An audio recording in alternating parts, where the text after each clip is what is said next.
अगर मैं अनार की बात करूं, ये हमारे पुराने ज़माने से हम सुनते आ रहे हैं, बट खून बढ़ाता है, लेकिन एज सच अगर आप उसका कॉम्पोजिशन, न्यूट्रिटिव कॉम्पोजिशन देखेंगे तो उसमें कोई बहुत ज़्यादा किसी भी फ्रूट में आयरन नहीं है।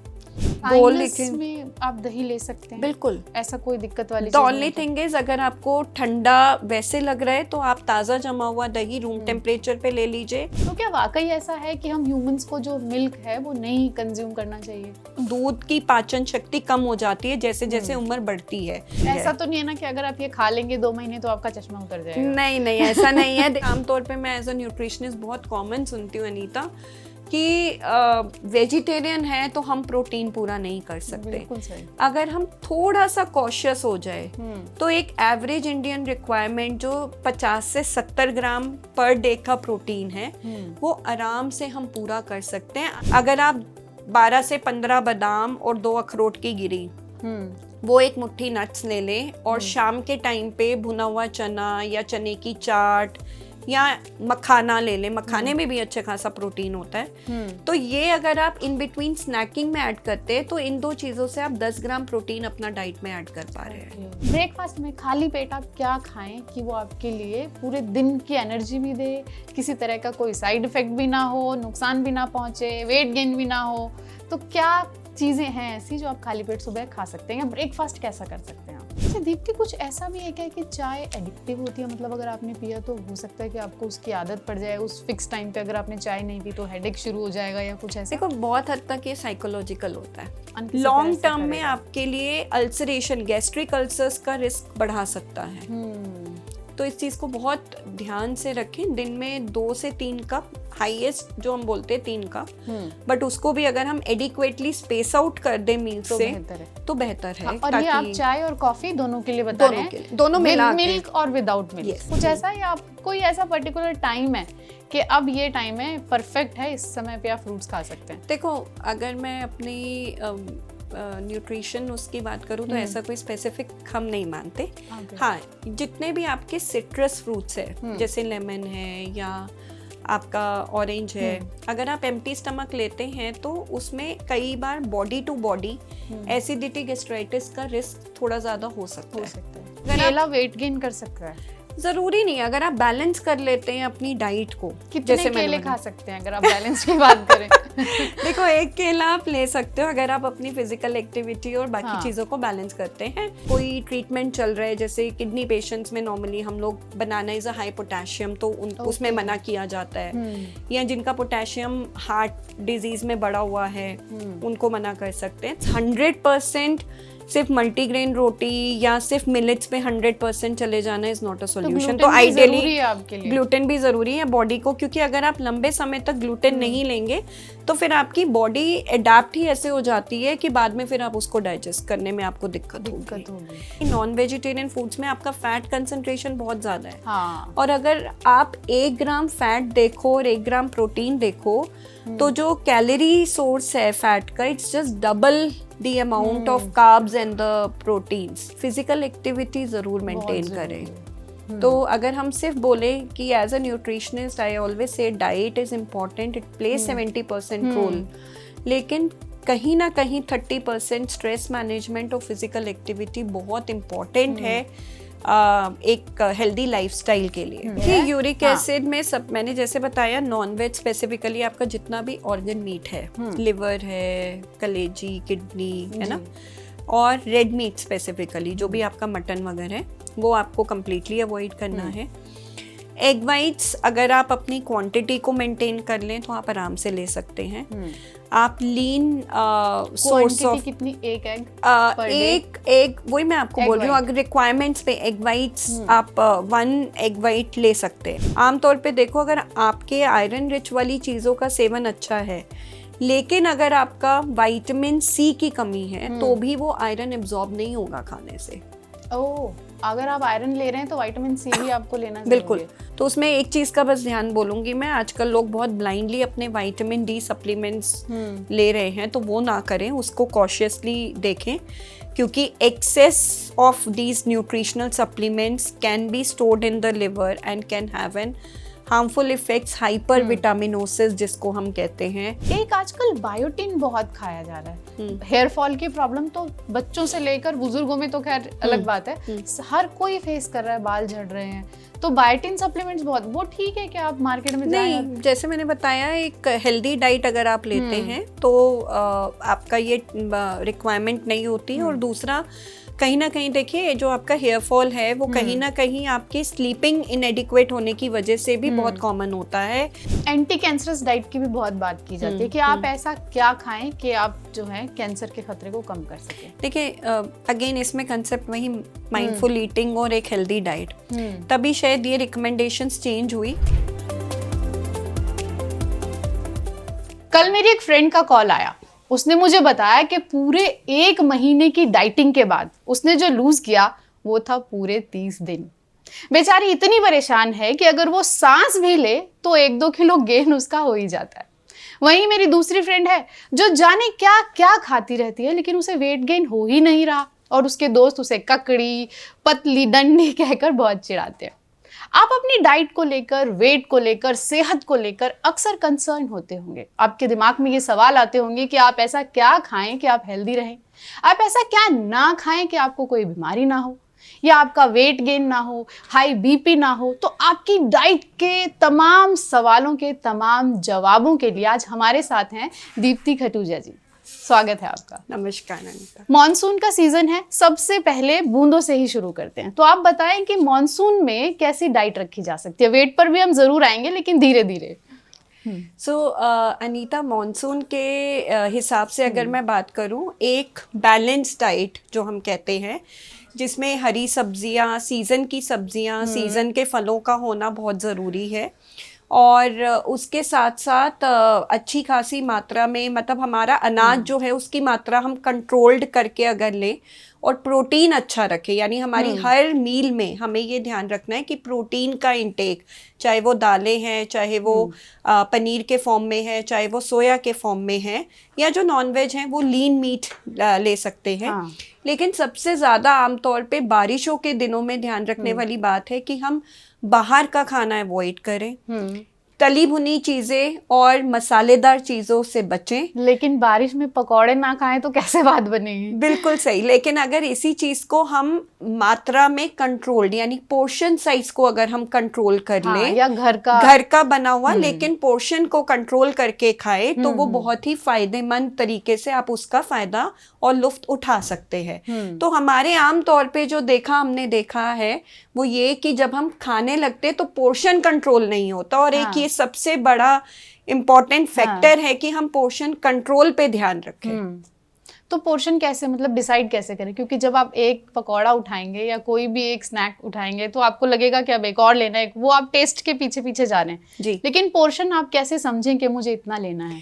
देखिए, पोर्शन जो है वो हर एक शरीर की अलग अलग रिक्वायरमेंट्स के हिसाब से होता है। जैसे अगर कैलोरी, हम as a nutritionist calorie protein decide करते हैं बेस्ड ऑन कि आपके शरीर की ज़रूरत क्या है, और ये ज़रूरत जो है आपकी लंबाई, आपके वज़न, आपके फैमिली हिस्ट्री क्या है, आपकी फैमिली में किस तरीके का स्ट्रक्चर है, बॉडी स्ट्रक्चर्स है, आपकी एक्टिविटी कितनी है, आपका लाइफस्टाइल कैसा है, स्ट्रेस फैक्टर्स कैसे, इन सब पे डिपेंड करता है। तो नहीं है बिल्कुल। तो इस बेसिस पे हर एक की जो कैलोरी प्रोटीन की रिक्वायरमेंट होती है वो अलग होती है, और उसी कैलोरी प्रोटीन को अगर हम ध्यान रखें तो उसमें नॉर्मली अगर आप स्नैकिंग ले रहे हैं तो एक छोटा पीस बहुत होता है। और अगर बहुत आसानी से नॉर्मली जो हम पोर्शन कंट्रोल के लिए सलाह देते हैं कि अगर आप कोशिश करके साथ में हरी सब्जियों का सेवन कर लें सलाद के फॉर्म में, या अगर चटपटा खाने का मन है तो घर पे ही हम उबले हुए चने की चटपटी चाट बना के अगर खा लें, तो इस तरीके से हमारे को प्रोटीन भी मिलेगा जो हमारी सेहत के लिए फ़ायदा भी करेगा, और हम बाहर के इन्फेक्शन से और इन चीज़ों से जो बहुत ज़्यादा पाचन शक्ति को इम्पैक्ट करता है उससे हम बच सकते हैं। ठीक है। एक बहुत ज़्यादा फेमस है वो कि अगर आपको दिमाग बढ़ाना है तो आप खाइए अखरोट, है ना? मतलब जो आपके किसी बॉडी पार्ट की शेप है, जैसे मैंने लिखा हुआ है कि आपका किडनी के लिए राजमा, दिमाग के लिए आपके अखरोट, लंग्स के लिए अंगूर, क्योंकि वो बलून की शेप के होते हैं अंदर। गर्भाशय के लिए एवोकाडो, ब्रेस्ट के लिए ऑरेंज, दिल के लिए टमाटर, खून के लिए अनार, लंबी लिस्ट है बहुत। तो क्या वाकई ऐसा होता है कि जो कुछ ऐसी फ्रूट्स हैं, सब्जियां हैं या बीन्स हैं जो किसी आपके ऑर्गन की शेप से मैच कर रही हैं, दोनों की शेप, वो उसकी हेल्थ के लिए भी अच्छा है, उस ऑर्गन की हेल्थ के लिए? सो मैं ये बोलूंगी, देखिए कुछ हद तक सही है बट नॉट पूरी तरीके से। जैसे आपने बात की राजमा की किडनी को लेके, तो प्रोटीन एक बहुत ही महत्वपूर्ण कंपोनेंट है डाइट में जो कि हमारी किडनीज पे इम्पैक्ट करता है। एक छोटा सा मैं इसमें उदाहरण जरूर दूंगी। आज की डेट में हमारी यंग जनरेशन जितनी भी है, जो टीनेजर्स हैं और जो यंग एडल्ट्स हैं, वो आज की डेट में जिमिंग के पीछे बहुत भाग रहे हैं और इतना इतना हाई प्रोटीन सप्लीमेंट्स ले रहे हैं। तो जब आपके शरीर में किसी भी न्यूट्रिएंट, देखिए जो मैंने बैलेंस डाइट बताई, यानी कि हमारे इतने सारे फैक्टर्स पे हमारे शरीर की ज़रूरतें डिपेंड करती हैं। तो अगर आप किसी भी चीज़ का ओवर यूज यानी ज़रूरत से ज़्यादा इस्तेमाल या ज़रूरत से कम इस्तेमाल करेंगे तो उसका कहीं ना कोई साइड इफेक्ट हमारे शरीर में आता ही है। तो अगर हम ज़रूरत से ज़्यादा प्रोटीन का इस्तेमाल कर रहे हैं, उससे भी एक्यूट किडनी इंजरी, जिसे हम मेडिकल टर्म्स में बोलते हैं, यानी किडनियों का काम कम हो जाता है और उसकी वजह से मैंने बहुत यंग एडल्ट्स को डायलिसिस पे भी जाते देखा है, क्योंकि तो आपने प्रोटीन इंटेक बहुत ज्यादा कर लिया। सो अगर मैं बात करूं, कुछ हद तक ये सही है, लेकिन लंग्स का जो अंगूर से जैसे आपने एग्जांपल दिया, तो ऐसा कुछ मेजर इम्पैक्ट नहीं है। बट ये चीजें अगर मैं बोलूं एक आम जनता के लिए ये समझाने के लिए कि ये चीजें इम्पोर्टेंट है, क्योंकि आजकल की आप यंग जनरेशन में बच्चों को देखिए, फास्ट फूड का कंसेप्ट इतना ज्यादा है जहाँ पे वो घर की सब्जियां, फल, जो सीजन के फल हैं, उनका सेवन नहीं होता। और शायद आपके और मेरे जमाने में इतनी चीजें बाहर की नहीं होती थी। तो इस वजह से अगर हम बात करें तो शायद किसी ना हर एक हेल्दी फूड को किसी ना किसी याद रखने के लिए एक हेल्दी ऑर्गन के साथ जोड़ा गया। अगर हम देखें, वॉलनट्स हम कहते हैं बहुत ही अच्छे हैं, क्योंकि आपके ब्रेन के लिए भी, एक्टिविटी के लिए भी अच्छे माने गए। उसमें एंटीऑक्सीडेंट्स, फाइटोकेमिकल्स पाए जाते हैं जो आपके कोलेस्ट्रॉल, हेल्दी कोलेस्ट्रॉल के लिए भी फायदेमंद पाए गए हैं। तो इवन जो लोग हार्ट पेशेंट्स है, उनके लिए प्रोटीन के साथ साथ एक हेल्दी कंपोनेंट ऑफ फैट अगर हम ऐड करें तो हम बोलते हैं 1 फिस्टफुल ऑफ नट्स, जिसमें स्पेसिफिकली आलमंड्स और वॉलनट्स, क्योंकि ये ओमेगा 3 फैटी एसिड्स का अच्छा सोर्स है जो कि वेजिटेरियंस के लिए बहुत इंपॉर्टेंट है। क्योंकि ज्यादातर आपका ओमेगा 3 नॉन वेज, फिश वगैरह में मिलता है। तो जो लोग शाकाहारी हैं उनके लिए भी ये चीजें जो हैं वो बहुत महत्वपूर्ण हो जाती है। तो इसलिए उसको कई हद तक जोड़ा गया। लेकिन अगर मैं अनार की बात करूं, ये हमारे पुराने जमाने से हम सुनते आ रहे हैं, बट खून बढ़ाता है, लेकिन एज सच अगर आप उसका कॉम्पोजिशन, न्यूट्रिटिव कॉम्पोजिशन देखेंगे तो उसमें कोई बहुत ज्यादा किसी भी फ्रूट में आयरन नहीं है। अनार में आयरन नहीं है। तो हम तो वो एक अनार 100 बीमार, मतलब हम तो देखिए वैसे अनार अच्छा है क्योंकि उसमें एंटीऑक्सीडेंट्स हैं, आपके इम्यूनिटी बढ़ाने के लिए बाकी विटामिन्स, मिनरल्स है। बिकॉज अगर मैं आयरन, क्योंकि नॉर्मली कई बार कलर से भी जोड़ा जाता है, कि खून लाल है तो वो हो गया। तो वो रिमेम्बरेंस के लिए, जैसे मैं कह रही हूँ ना कि जरूरी नहीं है कि ये सारी चीजें बिल्कुल सही हैं, बट हाँ उसको लिंक अगर हम करें तो वो याद रखने के लिए एक महत्वपूर्ण सोर्स बन जाता है। बट वैसे अगर आप बात करें तो सीजन के जो ICMR की गाइडलाइन है, सीजनल फ्रूट, जो भी सीजन की सब्जियां हैं या सीजनल फ्रूट है, अगर हम बात करें, कम से कम ICMR कहता है एक हेल्दी डाइट में 2 सीजन के फ्रूटों का होना जरूरी है। और कम से कम आधा किलो सब्जियां सीजन की, चाहे वो आप सलाद के फॉर्म में ले, चाहे वो बाकी कुक्ड सब्जियों के फॉर्म में ले, उतना सेवन करना एक हेल्दी डाइट में एक दिन में बहुत ही जरूरी है, ताकि हम अपने न्यूट्रिएंट्स को पूरा कर सके और इम्यूनिटी को बढ़ा सके। जी, आपने इतनी सारी बातें बताई तो कुछ क्वेश्चंस मेरे पास उन्हीं बातों से निकल कर आए। आपने कहा ड्राई फ्रूट्स हमें खाने चाहिए। जी। तो अब क्योंकि गर्मियां हैं और ये कहा जाता है कि ड्राई फ्रूट्स की तासीर जो है वो गर्म होती है, तो उनको भिगो के खाना चाहिए। ये कितना ठीक है कि आप ऐसे ही कोई भूल गया है रात में, या अपने रेगुलर अपने कहीं पे रखे हुए ऑफिस में या कहीं, तो क्या वो अंदर पेट में गर्मी कर सकते हैं? क्या आपको भिगोकर ही खाने चाहिए ड्राई फ्रूट्स? ऐसा कुछ है? ऐसा कुछ नहीं है अनीता। सो आप दोनों तरीके से खा सकते हैं। नॉर्मली ये हमारे देश में पुरानी मान्यता है कि कई चीज़ों की तासीर, जैसे दही की भी तासीर बोली जाती है ठंडी है, लेकिन सर्दियों में नहीं खाया जाता। अगर आप नेचुरोपैथी और वैसे देखें तो दोनों चीज़ें बहुत अलग हैं। कभी भी नेचुरोपैथी और आप उसको मिक्स नहीं कर सकते। बट जो मैंने पर्सनल देखा, मैं सर्दियों में भी दही खाती हूँ। मैं मतलब मेरा गुजारा दही के बिना नहीं है। और मैंने रात में भी दही खाई हुई है, जनवरी के महीने में भी सही सलामत आपके सामने बैठी हूँ। तो ऐसा हाँ, हर एक का बॉडी स्ट्रक्चर अलग होता है। तो कई बार ऐसा भी होता है कि वैसे आपको एलर्जी नहीं है, लेकिन जनरली आपको कफ कोल्ड हुआ, आपको लगा कि आपने वो ठंडी तासीर वाली खा ली तो इसलिए हो गया। तो ये तरीके के बॉडी टू बॉडी रिएक्शंस अलग हो सकते हैं। बट अगर मैं नॉर्मल एलोपैथी या अपनी डाइट कंसल्ट को लेके बात करूं एज अ न्यूट्रिशनिस्ट, तो कोई ऐसा कोई साइंटिफिक एविडेंस नहीं है जहाँ पे हम बोले। तो अगर आप बिगोल में आप दही ले सकते हैं, बिल्कुल, ऐसा कोई दिक्कत वाली द ओनली थिंग इज अगर आपको ठंडा वैसे लग रहा है तो आप ताज़ा जमा हुआ दही रूम टेम्परेचर पे ले लीजिए, वो फायदा कर सकता है आपको। क्योंकि दही में अपने आप में ही बहुत सारे नेचुरल जो प्रोबायोटिक्स हम कहते हैं, गट हेल्दी माइक्रोबायोटा, लैक्टोबैसिलस है, वो पाया गया है। और अगर मैं बात करूँ तो जैसे जैसे हमारे इंडियंस की उम्र बढ़ती है, ये साइंटिफिक रिसर्चेस कहती हैं कि कहीं ना कहीं लैक्टोज टॉलरेट करने में लैक्टेज एंजाइम कम होने लगते हैं शरीर में, तो दूध की पाचन शक्ति कम हो जाती है जैसे जैसे उम्र बढ़ती है। तो दही उन केसेस में बढ़ती उम्र के साथ एक बहुत ही अच्छा कैल्शियम और पाचन को आसान करने वाला और अच्छा प्रोटीन का सोर्स है, जो कि आप अपनी डाइट में इंक्लूड कर सकते हैं। ये आगे मेरे पास सवाल था दूध से रिलेटेड। आजकल एक तो सोशल मीडिया पर इतनी ज़्यादा टिप्स भरी हुई है ना, आपको पता ही नहीं कि वो ठीक हैं भी या नहीं है। वो जो कोई एक्सपर्ट बता रहे हैं वो कितना ठीक है और कितना नहीं। दूध को लेकर आजकल बहुत चल रहा है कि डेयरी प्रोडक्ट्स को आप ना कहिए, गाय भैंस के या जो इस तरह के मिल्क को सोया या आलमंड मिल्क पे लोग शिफ्ट कर रहे हैं। तो क्या वाकई ऐसा है कि हम ह्यूमंस को जो मिल्क है वो नहीं कंज्यूम करना चाहिए? ऐसा नहीं है। देखिए, ज़्यादातर आज जो ये बात हो रही है अनीता, वो इस कंटेक्स्ट में हो रही है कि कहीं ना कहीं प्योरिटी एक क्वेश्चन मार्क में है। सबके दिमाग में ये होता है कि वो इतना प्योर नहीं है। तो मेरे ख्याल से वो एक मेन रीज़न है अगर हम बात करें। और जैसे मैंने बताया कि जैसे जैसे हमारी उम्र बढ़ती है तो पाचन शक्ति कम होती है, तो उस वजह से भी जिन लोगों के लिए दूध पचाना आसान नहीं होता, मुश्किल होता है, तो वो इसके लिए ऑप्शन हम बात करते हैं।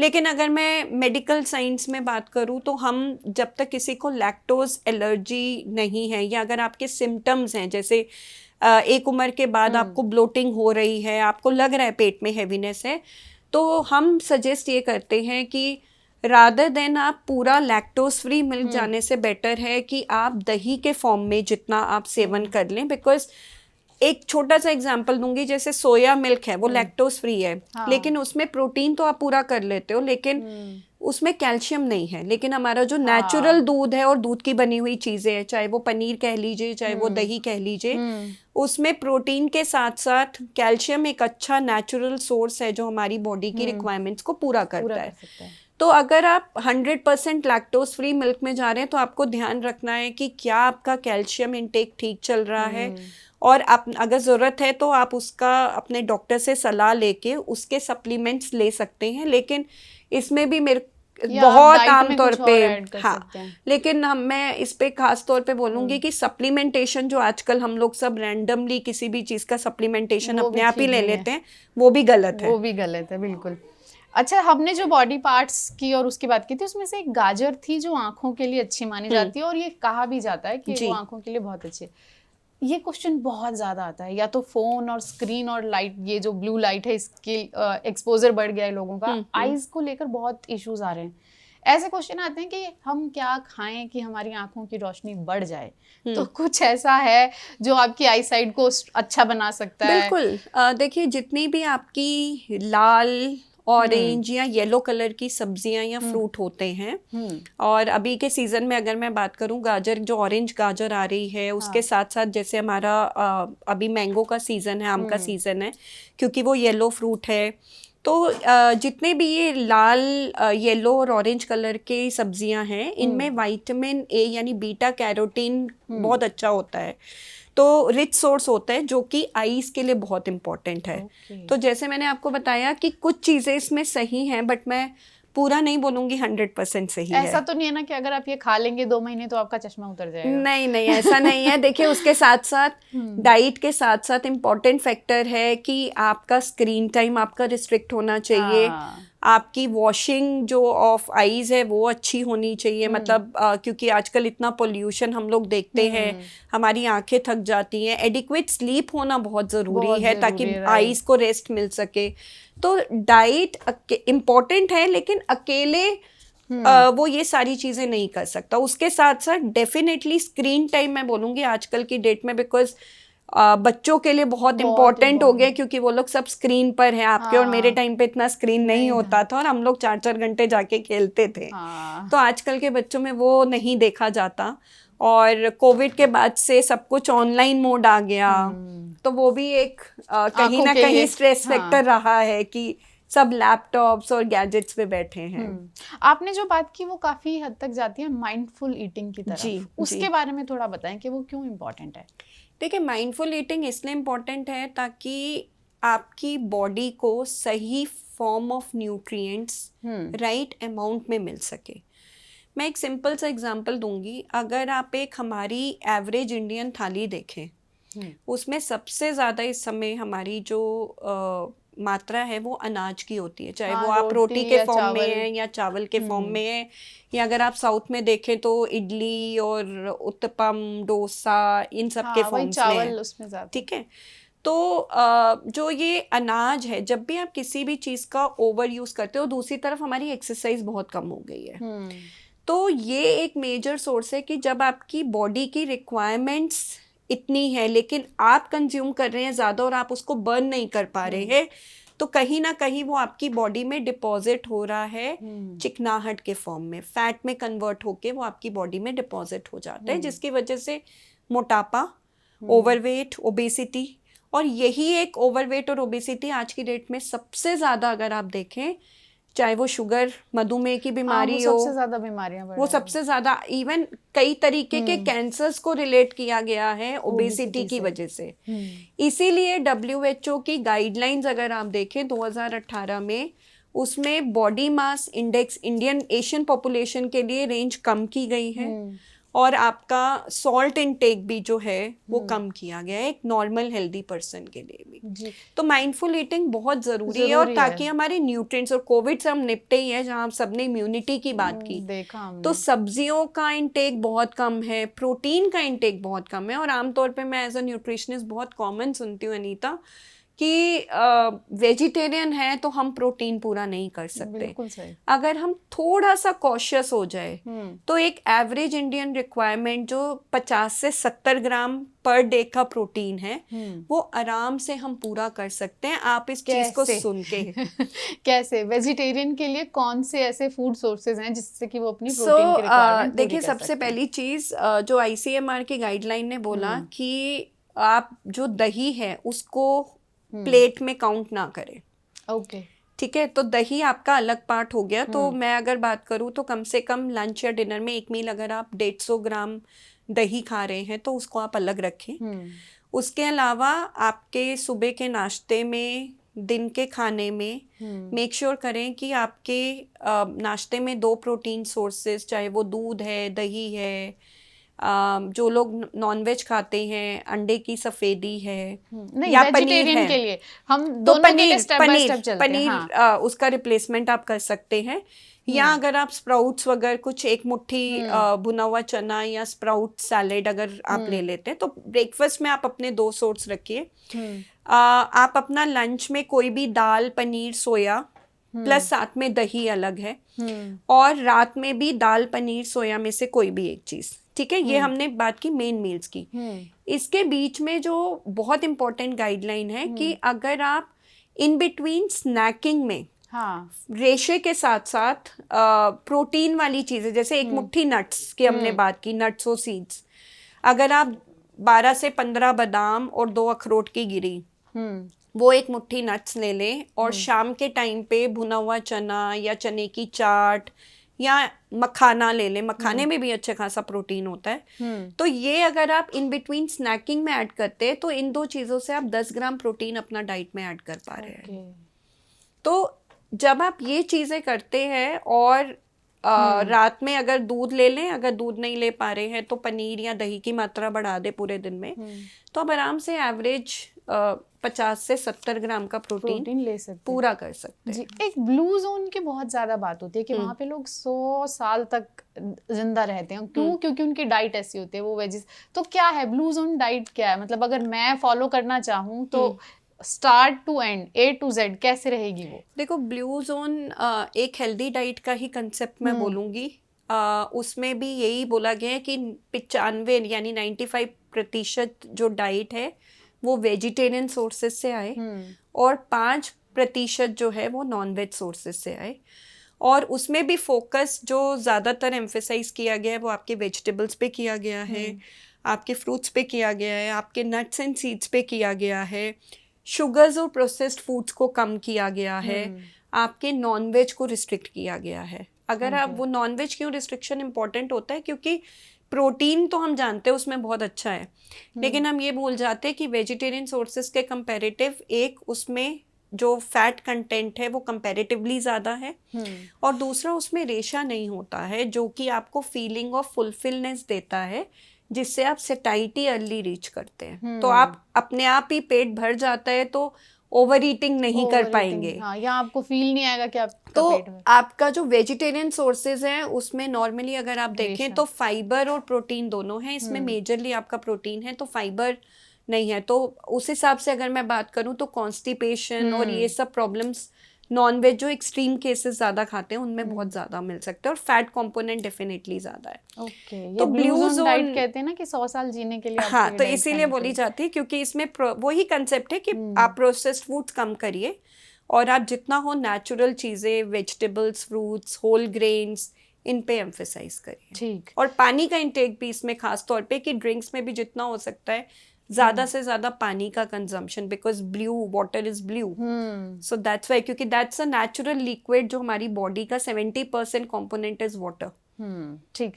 अच्छा, एक बहुत सवाल ये भी आता है कि ब्रेकफास्ट जो है ना, मतलब आपने जो इतना लंबा ब्रेक लिया खाने से रात भर का, हालांकि लेट नाइट जो लोग ईटिंग करते हैं उस पर भी मेरे पास काफी सवाल आए हैं जी, लेकिन फिर भी आप ब्रेकफास्ट में खाली पेट आप क्या खाएं कि वो आपके लिए पूरे दिन की एनर्जी भी दे, किसी तरह का कोई साइड इफेक्ट भी ना हो, नुकसान भी ना पहुंचे, वेट गेन भी ना हो? तो क्या चीजें हैं ऐसी जो आप खाली पेट सुबह खा सकते हैं, या ब्रेकफास्ट कैसा कर सकते हैं आप? देखिए, बहुत ही अच्छा क्वेश्चन किया, क्योंकि सबसे पहले तो मैं ये बोलूँगी कि अगर मैं आजकल की बात करूँ तो ज़्यादातर हमने ये देखा कि लोग ब्रेकफास्ट स्किप कर रहे हैं। हाँ, है ना? तो ये ब्रंच का कंसेप्ट आ गया है और स्कूल गोइंग बच्चों में ये आमतौर पे बहुत कॉमन, क्योंकि अर्ली मॉर्निंग स्कूल है तो वो नहीं खाते हैं। तो अगर मैं इसकी बात करूँ तो देखो, हमने शुरू से सुना है कि breakfast should be the heaviest of all the meals, like a king, like a king. तो बहुत सही बोला गया है, क्योंकि जब आप रात का डिनर करते हैं और सुबह का ब्रेकफास्ट करते हैं, तकरीबन 10 से 12 घंटे का अंतर होता है।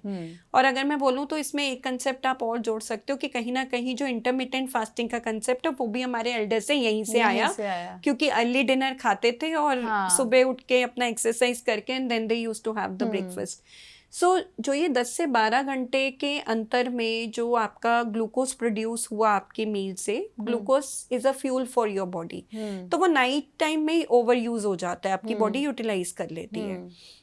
तो जब आप अर्ली मतलब मॉर्निंग अगर जो लोग प्रॉपर ब्रेकफास्ट नहीं ले रहे हैं, तो होता क्या है कि एडिक्वेट ग्लूकोज प्रोडक्शन ना होने की वजह से आपके ब्रेन पे इम्पैक्ट्स आते हैं, और ज़रूरी नहीं है कि ये शॉर्ट टर्म इम्पैक्ट्स हों, ज़्यादातर ये लॉन्ग टर्म इम्पैक्ट्स होते हैं, जैसे कि कंसंट्रेशन लैक होना, चीज़ें याद नहीं रहती लोगों को, है ना, और चीज़ें भूल जाते हैं, है ना। तो ये आम तौर पे रहते हैं, चाबी खो गई, फोन खो गया, बिल्कुल। तो कहीं ना कहीं अगर आप जोड़ें इसको तो ये चीज़ बहुत इम्पॉर्टेंट है कि आपके ब्रेन की एक्टिवनेस कम हो जाती है, बिकॉज मेन फ्यूल आपकी बॉडी का और आपके ब्रेन की वर्किंग का है ग्लूकोज। तो जब उसको कुछ मिल ही नहीं रहा ग्लूकोज प्रोडक्शन के लिए, तो जैसे हमारी गाड़ी पेट्रोल Slow के down बिना हो नहीं जाएंगे। चलती, हाँ। उसी तरीके से हमारी बॉडी और हमारा Glucose माइंड के- भी है। हाँ। तो ब्रेकफास्ट प्रॉपर होना चाहिए, जिसमें प्रोटीन के साथ साथ healthy source of whole carbohydrates.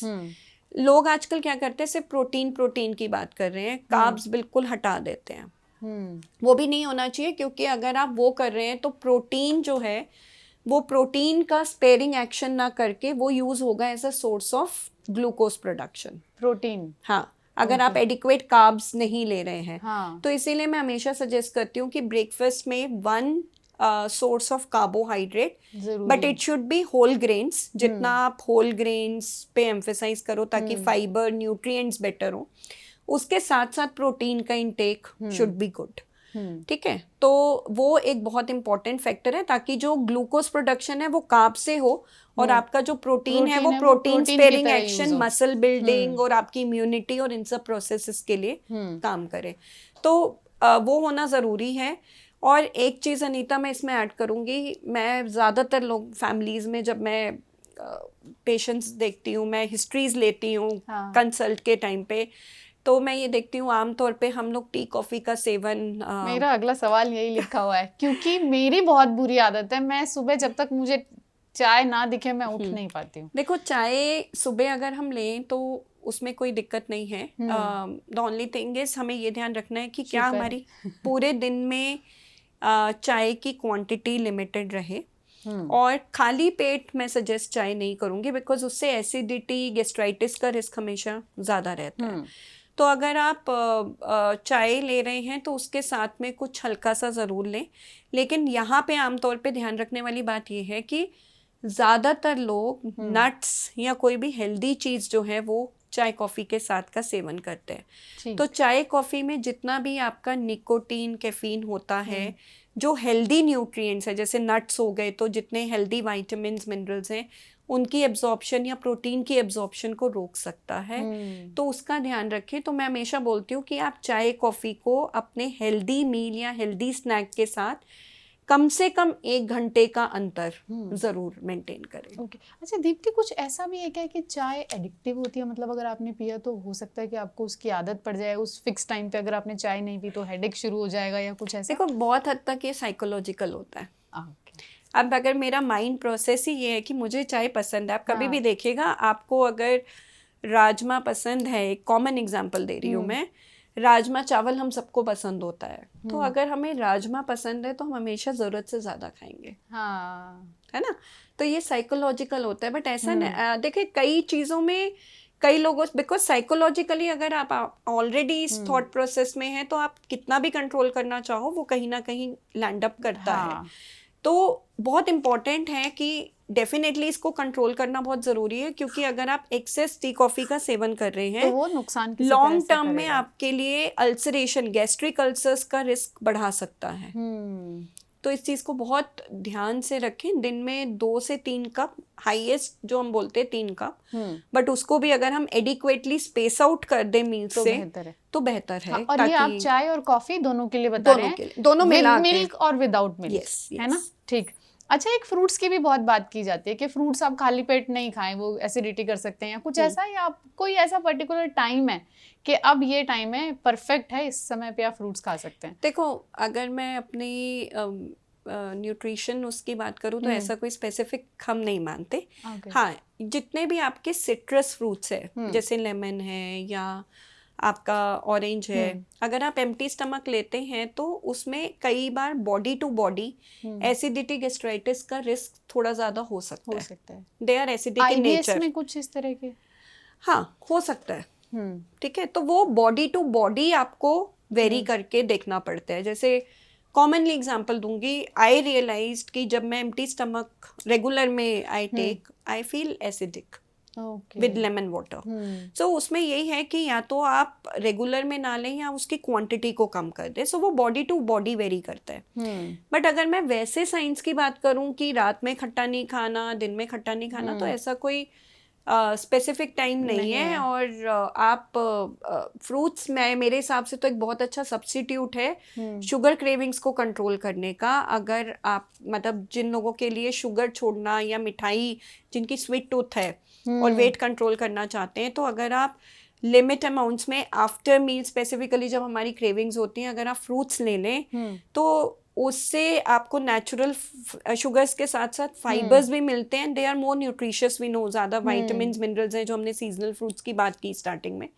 तो I think that can be a best example if we control them in amounts for the sugar substitutes. After meal मतलब खाना खाने के तुरंत बाद आप फ्रूट्स ले सकते हैं. बिल्कुल ऐसा ले भी सकते कुछ नहीं हैं. कि आधे घंटे का गैप रखना है. ऐसा कुछ नहीं है. कभी भी जब आपका मन करे आप फ्रूट्स खा सकते हैं. मेरा कोई टाइम नहीं है फ्रूट्स खाने का, बिकॉज हम ऑफिस में भी आप लोग, हम मतलब आजकल अगर हम देखें वर्किंग कल्चर है, सब लोग इतने बिजी रहते हैं, तो फ्रूट्स बहुत लंबे समय तक काट के वो टेस्ट भी नहीं रहता और उसका वो स्पॉइलेज का भी रिस्क होता है. तो इसलिए कुछ ऐसा भी कहते हैं ना कि काटने के आधे घंटे के अंदर आपको फल या सब्जी कोई भी होता है कच्ची चीजें उसे खा लेना चाहिए. कच्ची चीजों में इन्फेक्शन का रिस्क बढ़ जाता है. और जब हमने स्टार्टिंग में बात की मॉनसून सीजन की और गर्मियों की स्पेसिफिकली, तो इस समय पे जो टेम्परेचर्स हैं वो बहुत ही माइक्रो ऑर्गेनिजम्स को ग्रो करने के लिए सबसे बेस्ट टाइम है. तो रॉ चीज़ों में हमेशा इन्फेक्शन का रिस्क ज़्यादा होता है. तो इसलिए हम बोलते हैं कि जो भी आपका सैलेड या फ्रूट्स हैं, जितनी जल्दी जब खाना है तभी आप काटें और ट्राई करें कि जितनी जल्दी आप उसको कंज्यूम कर लें. जी, हमारी जो कंट्री है, हमारा जो देश है, उसमें बहुत सारे कल्चर हैं और हर कल्चर हमें कोई ना कोई एक अच्छी चीज़, बहुत सी अच्छी चीज़ें डाइट से जुड़ी हो गई या किसी भी तरह. ठीक ऐसे ही जब रमज़ान या ईद का मौका आता है तो हर तरफ खजूर नज़र आने लगते हैं. इस दौरान कई बार ये होता है कि आपने कोई व्रत खोलना है या कुछ है, तो आप सबसे पहले खाली पेट या किसी भी तरह से खजूर को, डेट्स को कंज्यूम करते हैं. तो कहते हैं कि खाली पेट खजूर जो है बहुत बढ़िया माना जाता है. एक ये भी होता है कि बहुत ज्यादा सर्च किया जाता है, आपस में पूछा जाता है कि कौन सा खजूर खाएं, बहुत सारी वेराइटीज हैं. तो इस पे थोड़ा आप बताइए. बिल्कुल सही क्वेश्चन किया नीता. जो मुझे पता है, खजूर इसलिए एम्प्टी स्टमक बोला जाता है क्योंकि वो एसिडिटी के, अगर आप पर्सपेक्टिव से देखो, it is very cool and मतलब it doesn't cause much of the acidity.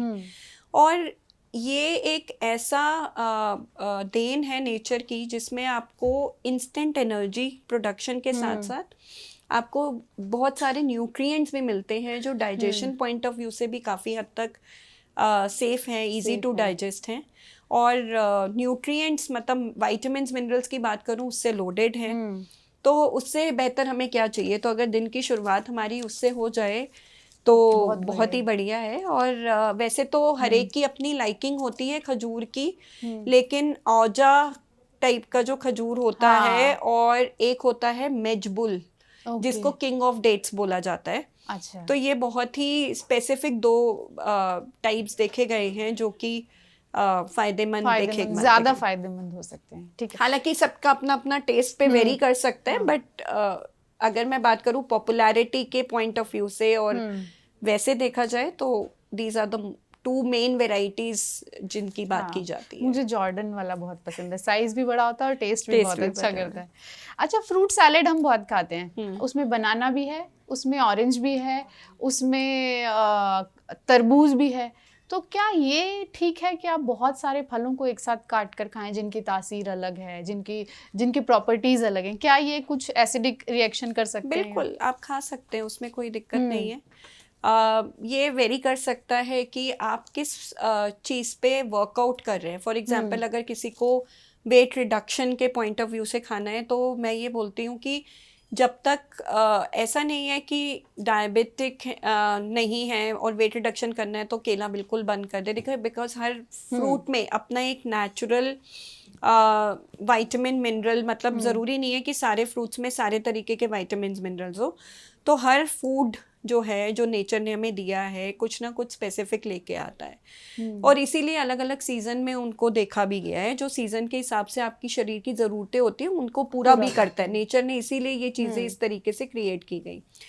तो अगर मैं बात करूं, अगर किसी को वेट रिडक्शन पे जाना है तो हम ये बोलते हैं कि आप कम क्वांटिटी में केला खाइए, या कम क्वांटिटी में आपको, जैसे अगर शुगर्स कंट्रोल करने हैं, जो बहुत मीठे फल हैं जैसे चीकू है और इस तरीके की चीज़ें हैं, तो आप उनकी क्वांटिटी कम रखिए. और साथ में जो कम मीठे वाले फल हैं आप उनकी क्वांटिटी मिक्स फ्रूट में ज़्यादा करिए ताकि क्रेविंग भी ना हो और psychologically be you are more satisfied that yes you are not said no or you are not avoiding any particular thing in a total amount क्योंकि एक psychologically ये भी impact करते हैं अरे मैं तो अब केला is a good source of potassium also तो वो भी ज़रूरत है तो वही मैंने बात की अगर केला वेट गेन कर सकता है जरूरी नहीं अगर आप बैलेंस कर लेते हैं अपनी डाइट को कितने केले खा सकते हैं अगर आप बैलेंस की बात करें देखो एक केला आप ले सकते हो अगर आप अपनी फिजिकल एक्टिविटी और बाकी चीज़ों को बैलेंस करते हैं और कोशिश करिए कि साथ में जो दूसरा फ्रूट क्योंकि हमने 2 सीजनल फ्रूट्स की बात की थी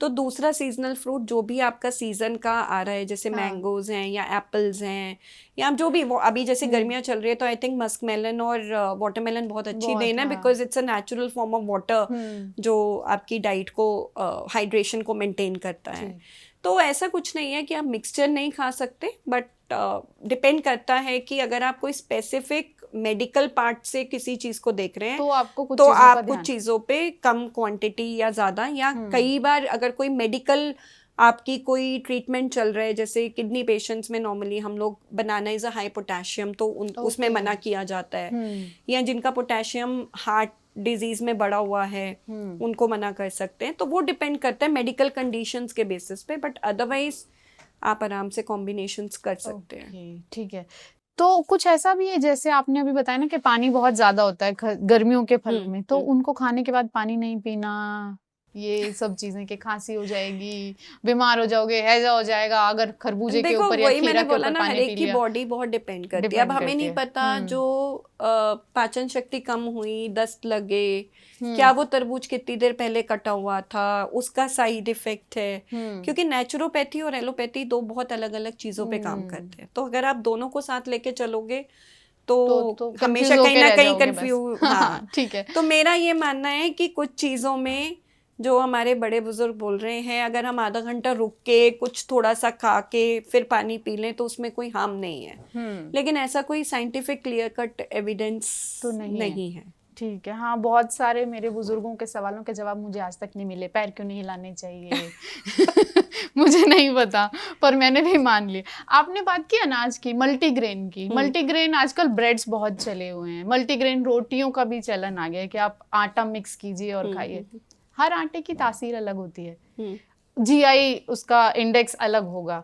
तो ये कितना ठीक है कि आप 3-4 तरह के आटे को मिक्स करके खाएं मल्टीग्रेन का जो कॉन्सेप्ट है वो कितना ठीक है देखो मल्टीग्रेन का कॉन्सेप्ट मैं बोलूँगी अच्छा है और ये इस वजह से आया क्योंकि कहीं ना कहीं हम लोग अभी इस समय अगर आप देखें तो हम लोग सारे प्रोसेस्ड फूड पे बहुत ज़्यादा चले गए हैं अगर आप हमारे बड़े बुजुर्ग हमारे दादा नाना के टाइम पे देखें तो जो लोकली ग्रोन अनाज था जैसे जो हो गया आपके ये सत्तू हो गया बाजरा हो गया तो सर्दियों में बाजरा हो और साउथ में अगर आप जाएं तो रागी बहुत कॉमन है वहाँ पे तो इवन 6 महीने के बाद बच्चों का जो वीनिंग शुरू किया जाता है वो रागी से ही किया जाता है काफ़ी जगह तो हर एक का जीआई अलग है बिकॉज हर एक में फाइबर कंपोनेंट अलग है मतलब मात्रा फाइबर की रेशे की मात्रा जो है वो अलग है जिसकी वजह से आपका जीआई कंटेंट भी वेरी करता है भी तो अलग अलग टाइम लगता है बिल्कुल बट आप कॉम्बिनेशन इस्तेमाल कर सकते हैं उसका कोई वो नहीं है लेकिन इसमें मैं एक बहुत बड़ा मिथ आपका क्लियर करूंगी कि आजकल की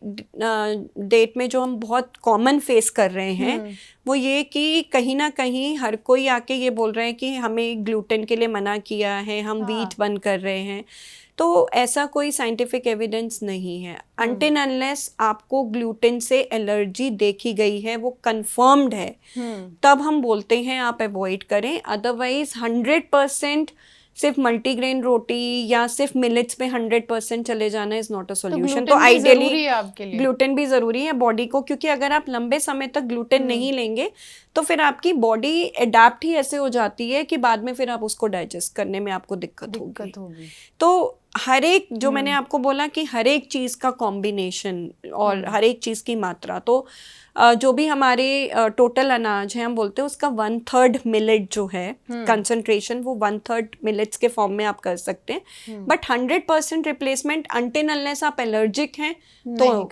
ना करें मतलब एक जो मिथ बना है ना कि ग्लूटेन से हमें कैंसर्स हो सकते हैं, या ऐसे gluten-free food ग्लूटेन का फ्री चलन फूड का बहुत बहुत चल गया चलन आ गया है, हम्म, तो वो नहीं होना चाहिए। नहीं होना चाहिए। ठीक है, आपने फूड कॉम्बिनेशन की बात की, बनाना शेक, मैंगो शेक और बहुत तरह की स्मूदीज जो हेल्दी डाइट में होती हैं, ये ठीक है या ये बिल्कुल गलत कॉम्बिनेशन है? बिल्कुल क्योंकि ठीक है। मैंगो जो हो गया वो आपका खट्टा फल है, हाँ, दूध में अगर आप खट्टा डालोगे तो वो फट जाएगा। ये कॉम्बिनेशन को भी कई बार कहा जाता है कि नहीं करना चाहिए। देखो बोला तो जाता है ना, लेकिन अब मैं आपसे पूछूं तो दही, या जब हम जब मैंगो और कुछ टाइम के बाद हम दूध या आइसक्रीम की बात करें, अगर हम घरों पे भी अगर हम ताज़ी आइसक्रीम बना रहे हैं तो उसमें भी तो मैंगो पल्प और दूध जा ही रहा है, तो अल्टीमेटली पेट में जाके तो आपके पाचन शक्ति के बाद तो वो डाइजेस्ट होना ही है। तो ऐसी ये कुछ नहीं है। रादर मैं ये बोलूँगी ये बहुत एक अच्छा वे आउट है। जैसे जो लोग लैक्टोज फ्री हैं, जब हम बात कर रहे थे, तो स्मूदीज एक बहुत ही हेल्दी कंपोनेंट हो सकता है। आप लो फैट मिल्क से कर्ड बना लीजिए। बेसिकली स्मूदीज में कर्ड की क्वांटिटी होती है अच्छी खासी, और फ्रूट्स होते हैं, और आप उसी में अपने नट्स एंड सीड्स को, जो हमने बात की एज अ स्नैकिंग के लिए, तो आप वो ले लीजिए। It's a very good in between snacking which is cooling और very natural and very refreshing तो कुछ ऑल्सो। ऐसा है जिसे हम कहेंगे कि ये जो है ये रॉन्ग फूड कॉम्बिनेशन है? Not really. अगर आप मतलब it depends on body to body. किसी की बॉडी कोई चीज़ टॉलरेट करती है, किसी की नहीं। तो जैसे इंडियन ट्रेडिशन में मैंने देखा ज़्यादातर लोग ये बोलते हैं कि रातों में हम दाल नहीं खा पाते, ब्लोटिंग होती है, गैस फॉर्मेशन होती है। तो पहला फैक्टर कहीं ना कहीं हम ये सुनते आ रहे हैं साइकोलॉजिकली भी हो सकता है, बट कई बार एक्चुअल में अगर आपको डाइजेशन में दिक्कत है तो मैं ये बोलती हूँ कि आप शाम को ना लेके ड्यूरिंग द डे आप उसको इनटेक इंक्रीज कर लीजिए, ताकि अकॉर्डिंगली आपकी जो प्रोटीन रिक्वायरमेंट्स है वो पूरी हो सके। आपने दाल और प्रोटीन की बात की, अभी रिसेंटली मैंने कहीं देखा, तो मैंने भी रील देखी थी, अब मुझे नहीं पता कितनी ठीक थी वो, लेकिन उसमें वो क्लेम कर रहे थे कि दाल में तो इतना कम प्रोटीन है कि अगर आपको अपनी प्रोटीन रिक्वायरमेंट के लिए दाल लेनी है तो पता नहीं कितनी ज़्यादा दाल आपको एक दिन में खानी पड़ेगी। कुछ ऐसा भी है या नहीं? आप एक कटोरी भर के दाल खाते हैं तो वो देखो, दाल से जो नॉर्मली प्रोटीन एब्जॉर्प्शन है वो नॉनवेज के कंपैरेटिव डेफिनेटली कम होती है, ठीक है। लेकिन हम अगर ये सोचें अनीता कि कम होती है और हम बिल्कुल ही छोड़ दें, लेकिन क्योंकि हमें दूसरी तरफ हमें ये भी पता है कि नॉन वेजिटेरियन फूड्स में आपका फैट कंसंट्रेशन बहुत ज़्यादा है। हाँ। और अगर आप 1 ग्राम फैट देखो और 1 ग्राम प्रोटीन देखो, तो जो कैलोरी सोर्स है फैट का, it's just double the amount of carbs and the proteins. So जितना आप फैट मतलब क्वांटिटी ज्यादा लेंगे, उतना आपका फैट एक्यूमुलेशन भी, then source of calories you are actually taking up. सो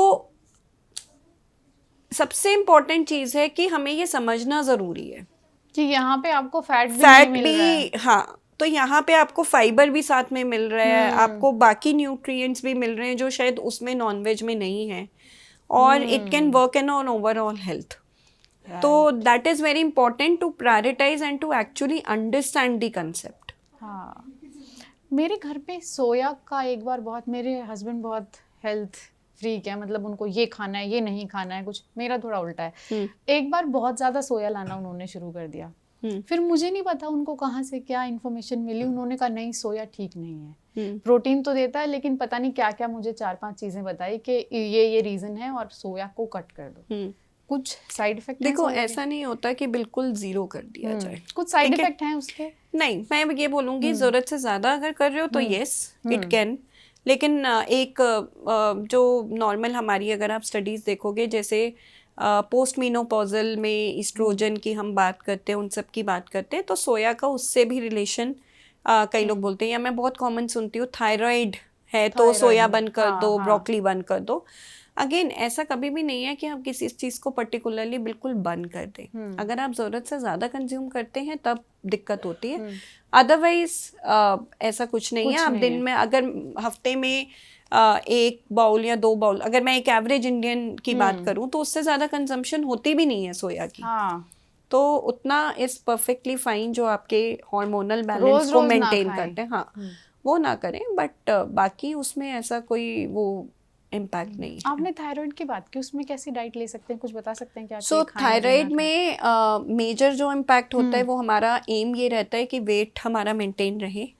और तो वेट रिडक्शन डाइट में बेसिकली जो मैंने आपको बताया 6 मील पैटर्न, स्मॉल फ्रीक्वेंट मील्स, और जो मैंने आपको बताया कि एडिक्वेट अमाउंट ऑफ प्रोटीन्स के साथ साथ वेजिटेबल्स और फ्रूट्स का जो ICMR की गाइडलाइंस है कि एटलीस्ट 8 सर्विंग्स यानी 1 सर्विंग अगर हम ऑन एन एवरेज 100 ग्राम्स की मेंटेन करते हैं तो 800 ग्राम दिन भर में सब्जी और फल जो भी सीजन के हैं वो मेंटेन हो, और चिकनाहट को कम रखे, प्रोसेस्ड फूड्स को अवॉइड करें। तो वही एक माइंडफुल ईटिंग हेल्दी डाइट ही कंसेप्ट फॉलो होता है। बट उसके साथ एक ये 2-3 मिथ्स जरूर जोड़े जाते हैं, जैसे मैंने आपसे ब्रोकली सोया की बात की, तो ऐसा कोई वो नहीं है। लेकिन हाँ, इसमें और एक हेल्दी डाइट में हम हमेशा बात करते हैं कि फिजिकल एक्टिविटी ज़रूर मेंटेन करें। तो अगर हम सिर्फ बोले कि as a nutritionist I always say diet is important, it plays 70% role, लेकिन कहीं ना कहीं 30% स्ट्रेस मैनेजमेंट और फिजिकल एक्टिविटी बहुत इम्पॉर्टेंट है एक हेल्दी लाइफस्टाइल के लिए। क्योंकि जब आप फिजिकली एक्टिव हैं तो वो सिर्फ आपके वेट को मेंटेन नहीं कर रहा, जब आप फिजिकली एक्टिव हैं, एक्सरसाइज रेगुलर में कर रहे हैं, तो आपका मसल एनाबॉलिज्म पाथवे भी बेटर होता है, वो आपका बूस्ट होता है। तो अगर मैं अपना ही काउंटर पार्ट लूँ with same eating habit, same height and weight, लेकिन अगर वो फिजिकली एक्टिव है और मैं नहीं, तो डेफिनेटली मसल एनाबॉलिज्म उनमें बेटर होगा। मेरे में muscle breakdown would be very common.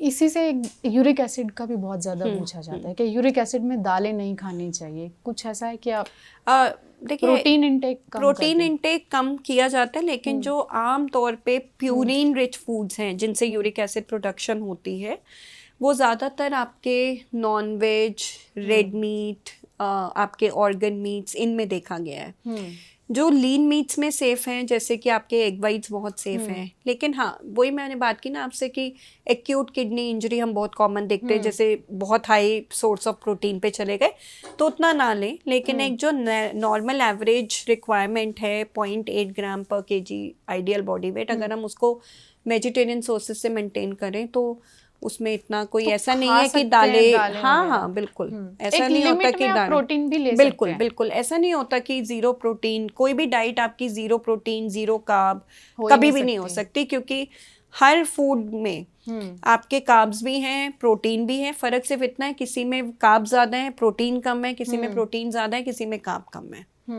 तो 0 कैलोरी 0 प्रोटीन तो बिल्कुल भी नहीं हो सकता। तो आप भी 0 ही हो जाएंगे फिर सॉरी लेकिन फिर भी मैं ये जानना चाहती हूँ कि ऐसी कौन सी चीजें हैं, क्योंकि ये मैं आपको कह रही हूँ ये बहुत ज्यादा पूछा जाने वाला सवाल है, इस पे लोग बहुत जानना चाहते हैं कि हम क्या खाएं और क्या ना खाएं। अगर आप नाम के साथ बता सकें कि देखिए यूरिक एसिड अगर आपका हाई है, देखिए यूरिक एसिड में सब मैंने जैसे बताया, नॉन वेज स्पेसिफिकली आपका जितना भी ऑर्गन मीट है, लिवर है, कलेजी, किडनी है ना, और रेड मीट स्पेसिफिकली जो भी आपका मटन वगैरह है वो आपको कंप्लीटली अवॉइड करना है।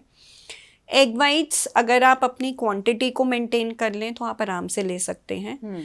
आप लीन सोर्स ऑफ कितनी एक एग एक एग वही मैं आपको बोल रही हूँ, अगर रिक्वायरमेंट्स पे एग वाइट्स आप 1 एग वाइट ले सकते हैं अगर आप अपने प्रोटीन को ओवरऑल डे को मेंटेन कर लें जो आपकी रिक्वायरमेंट्स हैं। 1 से 2 एग वाइट्स तक आप आराम से ले सकते हैं उस चीज़ को। उसके साथ आपको ये ध्यान रखना है कि कोई भी चीज़ एक्सेस, जैसे दालें बहुत ज़्यादा एक्सेस ना करें अपनी मसल बिल्डिंग के लिए, है ना, जैसे हमने बात की कि बहुत ज़्यादा लोग एक्सेस में खा लेते हैं, वो ना करें। और ऐसा कोई यूरिक एसिड का इवन पालक वगैरह से भी ऐसा कुछ लेना देना नहीं है। हफ्ते में एक बार अगर हमने ऐसे पालक वगैरह खा भी लिया तो उसका कोई हार्मफुल इफेक्ट आपका नहीं है। मेन आपको ध्यान रखना है कि चिकनाहट जो इनडायरेक्टली कहीं ना कहीं चिकनाहट और शुगर का आप सेवन जब ज़्यादा करते हैं मोटापा बढ़ता है और उसकी वजह से भी यूरिक एसिड या हेरिडिटरी भी हो सकता है। तो उस केस में आपको ये ध्यान रखना है कि जो भी आप अपने मिल्क प्रोडक्ट्स वेजिटेरियन यूज़ कर रहे हैं लो फैट डेयरी का यूज़ करें। चाहे आपकी दही है चाहे वो है, और क्योंकि आपका डेयरी एक अच्छा सोर्स ऑफ प्रोटीन भी है वेजिटेरियंस के लिए, तो उसकी मात्रा को मेंटेन करें। ऑन एन एवरेज हम बोलते हैं आधा लीटर दूध अनटिल अनलेस आपकी कोई मेडिकल कंडीशन है जहाँ बहुत ही लो प्रोटीन देना है, जैसे किडनी प्रॉब्लम्स हैं जो कि डायलिसिस पे नहीं है। अदरवाइज मैं बात करूँ तो आराम से आप आधा लीटर दूध किसी भी फॉर्म में, चाहे वो दूध है, पनीर है, दही है, लेकिन वो लो फैट डेयरी रहे और शुगर्स का अवॉइडेंस रखें। ठीक है ना।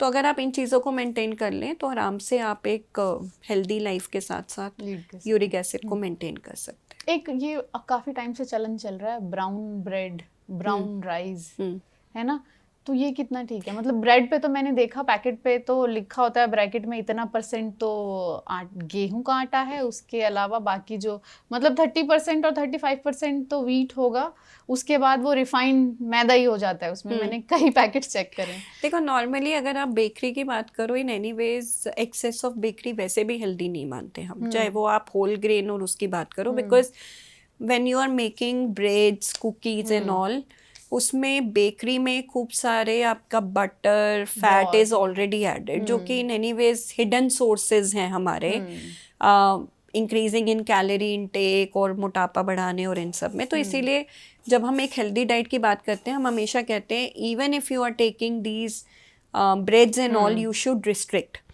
वैसे अगर मैं बात करूं ब्राउन राइस वगैरह, they are more healthy because brown rice है आपका, रेड राइस है आपका, ब्लैक राइस है, बिकॉज इसमें ऊपरी सतह जो है वो मेंटेन रहती है, जैसे हमारा होल ग्रेन्स का कंसेप्ट है उसी तरीके से। तो जितनी ऊपरी सतह होगी उसमें रेशे के साथ साथ आपके विटामिन्स और मिनरल्स अच्छे होते हैं। ज़्यादातर हमने देखा जिंक, सिलेनियम, जो कहीं ना कहीं इम्यूनिटी से कोविड टाइम पे आपने देखा जोड़े गए थे, ये इनमें बहुत अच्छा पाया जाता है। तो जब इसकी प्रोसेसिंग होती है और ऊपरी सतह हट जाती है तो सिर्फ कैलोरीज के साथ साथ हमें न्यूट्रिएंट्स को भी लूज कर देते हैं। तो इसीलिए अगर आप देखो हमारे बड़े बुजुर्ग साबित चीजों पे ज्यादा जाते थे। साबुत अनाज भिगो कर खाएं, उबाल कर। ठीक। एक अमेरिका की यूनिवर्सिटी ने अभी हाल ही में एक रिसर्च करी है जिसमें ये कहा है कि अगर आप 100 कैलोरी जो है नींबू से ले लेते हैं, उनकी रिसर्च ये थी कि सबसे बेस्ट फ्रूट कौन सा है। तो उसमें उन्होंने कहा अगर आप 100 कैलोरी तक नींबू से लेते हैं तो ये आपकी 100% पोषण के रिक्वायरमेंट को पूरा कर सकता है। और इस दावे के साथ उन्होंने नींबू को सबसे शक्तिशाली फ्रूट जो है वो बताया है। तो मतलब क्या अगर मैं दिन में एक नींबू खा लूं तो बाकी मुझे कुछ नहीं खाना? नहीं, ऐसा नहीं है अनीता। तो देखिए जैसे मैंने बताया, हर फूड में अपनी ही स्पेशलिटी है न्यूट्रिएंट कॉम्पोजिशन में, है ना। अगर मैं विटामिन्स, मिनरल्स में एक बहुत कॉमन टर्म यूज कर रही हूँ जो हमारी आमतौर पे हम लोग सब बात करते हैं, लेकिन अगर विटामिन्स की भी बात करूँ उसमें भी लंबी चौड़ी लिस्ट है। इवन विटामिन बी में अपने आप में इतने सारे विटामिन्स हैं, है ना। तो कभी भी एक फूड ग्रुप में सारे जो हमारी रिक्वायरमेंट्स है वो कभी भी पूरी नहीं हो सकती। हाँ, ये जरूर है कि नींबू क्योंकि good source of vitamin C है, अच्छा सोर्स ऑफ एंटीऑक्सीडेंट है और आपकी इम्यूनिटी में हेल्प कर सकता है, वेट रिडक्शन या डिटॉक्सिफिकेशन, जो वाटर्स यूज आप देखो early morning Luke warm water में हम जो नींबू पानी की बात करते हैं, तो it is basically a source of cleansing. और विटामिन सी जो है, विटामिन सी बहुत इंपॉर्टेंट होता है आपकी आयरन एब्जॉर्प्शन के लिए, जो खून के लिए बहुत इंपॉर्टेंट है। तो अगर आप, ज़्यादातर लोगों का ये मानना है कि खून की कमी मतलब आयरन रिच वाली चीज़ें नहीं खा रहे, लेकिन अगर आप आमतौर पे देखो, अगर आपके आयरन रिच वाली चीज़ों का सेवन अच्छा है लेकिन अगर आपका विटामिन सी की कमी है तो भी वो आयरन एब्जॉर्ब नहीं होगा खाने से। अगर आप आयरन ले रहे हैं तो विटामिन सी भी आपको लेना जरूरी है। बिल्कुल। तो इसीलिए हम कहते हैं कि बेहतर ये होता है कि अगर आप ड्यूरिंग प्रेगनेंसी भी देखें, जब आयरन और के सप्लीमेंट्स दिए जाते हैं तो हम कोशिश ये करते हैं कि साथ में कोई विटामिन सी का सोर्स रहे। जैसे आप नींबू पानी का हो गया, या अगर सीजनल आपका विंटर्स हैं तो आप उसमें ऑरेंज साथ में सेवन कर ले, तो उससे जब आप विटामिन सी लेते हैं तो इट्स अ गुड सोर्स। ये विटामिन सी एक अपने आप में बहुत अच्छा पैलेटेबिलिटी के लिए बहुत अच्छा सब्स्टिट्यूट है। जहाँ हम सॉल्ट की बात करते हैं, मैं बहुत कॉमनली अपने फैमिलीज़ में और लोगों को, पेशेंट्स को बोलती हूँ, उनकी फैमिलीज़ को बताती हूँ कि सॉल्ट की रिकमेंडेशन कम की गई है रिसेंटली एक हेल्दी इंडिविजुअल के लिए भी 5 ग्राम पर डे पर पर्सन, तो इतना कम नमक, जबकि नॉर्मली हम लोग यूज टू हैं एवरेज 10 से 12 ग्राम नमक खाने के, तो 8 से कम करके 5 ग्राम कर दिया गया। तो पैलेटेबिलिटी एक सबसे बड़ा सब्स्टिट्यूट। तो जब आप नींबू चीज़ों में डालते हैं तो ना वो सिर्फ आपकी न्यूट्रिशनल वैल्यू को बढ़ाता है, बट वो आपके टेस्ट बड्स को भी इम्पैक्ट करता है, आपके नोजिया और ऐसी सिचुएशंस को भी रोकता है। तो I think it's a very good miracle fruit, but saying कि सिर्फ उस पे हम रह जाएं और हमारी रिक्वायरमेंट्स पूरी हो जाए, वो एक गलत हो। जी, हमारे पास टाइम अब थोड़ा कमी है तो कोशिश करते हैं कि जल्दी जल्दी ये कर लें। वेट लॉस के लिए आप बताइए कि बेस्ट डाइट क्या है? कुछ लोग कहते हैं ना कि सांस भी लूं तो 1 किलो बढ़ जाता है, वो क्या कर सकते हैं? मैं बोलूँगी जो हमने अभी तक माइंडफुल ईटिंग बहुत इम्पोर्टेंट है, और उसके साथ साथ हेल्दी डाइट जो हमने बात की वो ज़रूर रखें, फिजिकल एक्टिविटी मेंटेन करें, एक हेल्दी लाइफस्टाइल जो हमने बात की। और दूसरा देखिए, मेरे पास बहुत कॉमन क्वेश्चन आते हैं अनीता कि इंटरमिटेंट फास्टिंग, ठीक है, इंटरमिटेंट फास्टिंग के बेनिफिट इफेक्ट्स भी देखे गए हैं, लेकिन ये ध्यान रखना ज़रूरी है कि जब हम इंटरमिटेंट फास्टिंग कर रहे हैं तो जो हमारे ईटिंग आवर्स हैं, क्या हम उसमें ये हेल्दी ईटिंग पॉइंट्स को फॉलो कर रहे हैं कि नहीं। क्योंकि अगर हम ये नहीं फॉलो कर रहे तो जैसे ही आप इंटरमिटेंट फास्टिंग से हटेंगे, आपकी माइक्रोन्यूट आप गेन वेट वापस कर लोगे की भी बहुत बात होती है कि डबल आप गेन कर लेंगे। तो इसमें मॉडिफाइड कीटोजेनिक डाइट और इन सब स्पेसिफिक डाइट्स, फैट डाइट्स जिसे हम कहते हैं, बहुत कॉमन देखे गए हैं। तो एक हेल्दी लाइफस्टाइल होना जिसमें हम फिजिकल एक्टिविटी, स्ट्रेस मैनेजमेंट पे मैं खास एम्फेसाइज करूंगी। आज की डेट में हम सब लोग बहुत ज़्यादा स्ट्रेस्ड अप हैं, तो स्ट्रेस को मेंटेन करने का सबसे बेस्ट तरीका, देखिए कोई भी इस वर्ल्ड में स्ट्रेस फ्री नहीं रह सकता। अगर मैं बात करूं तो उसको डील करना आना चाहिए। तो स्ट्रेस फ्री में what I feel is best way is अपने लिए, अपनी हॉबीज के लिए when we take time, it is very important. तो जब आप रेगुलर में टाइम अपने लिए निकालते, अपनी हॉबीज के लिए निकालते और आप फिजिकल एक्टिविटी रेगुलर करते जो आप एंजॉय करके करें, तो आप स्ट्रेस, तो ऑटोमेटिकली आपका स्ट्रेस जो है वो टेक केयर हो जाता है। और स्ट्रेस जो है वो आपके हंगर हार्मोन ग्रेलिन को इंक्रीज करता है, आपकी स्लीपिंग इनएडिक्वेट होती है, इसलिए रात में लोग मंचिंग करते हैं, हाँ है ना। ठीक, तो वो खाना भी कम होगा, एग्जैक्टली, तो आपका वो भी कम होगा और आपका डेफिनेटली आपकी ईटिंग पैटर्न बेटर होंगे, तो आपका वेट भी मैनेज रहेगा। तो ये तीनों चीजें आपस में इंटरलिंक्ड हैं। I think that's a key thing, ताकि माइक्रो न्यूट्रिएंट डेफिशिएंसीज भी ना हो और एक हम हेल्दी फॉर्म में अपने वेट को मेंटेन कर सके। ठीक, अब कुछ मल्टीविटामिन से जुड़े हुए सवाल भी हैं मेरे पास, लेकिन उससे पहले क्योंकि हमने वेट लूज करने की बात की है, कुछ लोग ऐसे भी होते हैं जो बहुत खाते हैं पर वेट गेन ही नहीं होता है, वो क्या ऐसा है कि बहुत ज्यादा फैट खाना शुरू कर दें, वो बाहर का भी खा सकते हैं, वो कैसी डाइट? नहीं, देखो ये जेनेटिक्स पे डिपेंड करता है, हर एक की जेनेटिक्स एक वन ऑफ द फैक्टर्स हैं जिस पे ये निर्भर हो सकता है, लेकिन उसके साथ साथ इक्वली इम्पोर्टेंट होता है कि जो आपका इनटेक है आप उसके हिसाब से कितना बर्न कर रहे हो। अगर आप रेगुलर में आप ज्यादा बर्न कर रहे हो तो you will never gain weight, है ना। लेकिन अगर आप बर्न नहीं कर रहे तो आपका वेट गेन होगा। तो वो भी एक इम्पॉर्टेंट फैक्टर है। स्ट्रेस मैंने बात की आपसे, एक बहुत इंपॉर्टेंट फैक्टर है। तो ये सारे फैक्टर्स बहुत इंपॉर्टेंट हो जाते हैं। तो ऐसा कुछ नहीं है, जो गाइडलाइंस हैं वो स्टैंडर्ड हैं, जो आपकी कैलोरी रिक्वायरमेंट्स हैं। प्रोटीन लेना ज्यादा शुरू कर देते हो, और आपने शुरू में एक बात कही थी कि ज्यादा प्रोटीन जब आप लेते हो तो वो कई बार किडनी के लिए भी नुकसानदायक। लेकिन देखिए वो डिपेंड करता है कि आप किस लेवल तक प्रोटीन इंटेक कर रहे हैं। जैसे जिम जाकर मसल बिल्ड करने के लिए लोग प्रोटीन पाउडर लेते हैं। तो जैसे मैंने बताया कि अगर आप नॉर्मल प्रोटीन जो एक एवरेज है, या अगर मैं बात करूं थोड़ा सा, अगर आपको वेट गेन करना है लेकिन healthy side of weight gain करना है, मसल बिल्डिंग करनी है, तो प्रोबेबली अगर हम नॉर्मली 0.8 to 1 ग्राम एक नॉर्मल एवरेज करते हैं तो आप ज्यादा से ज्यादा 1.2 तक जा सकते हैं पर 1.2 ग्राम पर केजी आइडियल बॉडी वेट। लेकिन जो जिमर्स या जो एक नॉर्मल स्पोर्ट्स पर्सन जो बहुत ही हाई लेवल जैसे 2 ग्राम्स 2.5 ग्राम्स तक जाते हैं, उतना हाई जो है वो इम्पैक्ट करता है हमारी किडनीज अगर के लिए। तो एक नॉर्मल पर्सन के लिए ये अंडरस्टैंड करना जरूरी है कि ये आपकी जो मसल ब्रेकडाउन है वो इसलिए हो रही है क्योंकि आपकी डेली बेसिस पे जो प्रोटीन रिक्वायरमेंट है वो पूरी नहीं हो रही। On an average we consume 50%.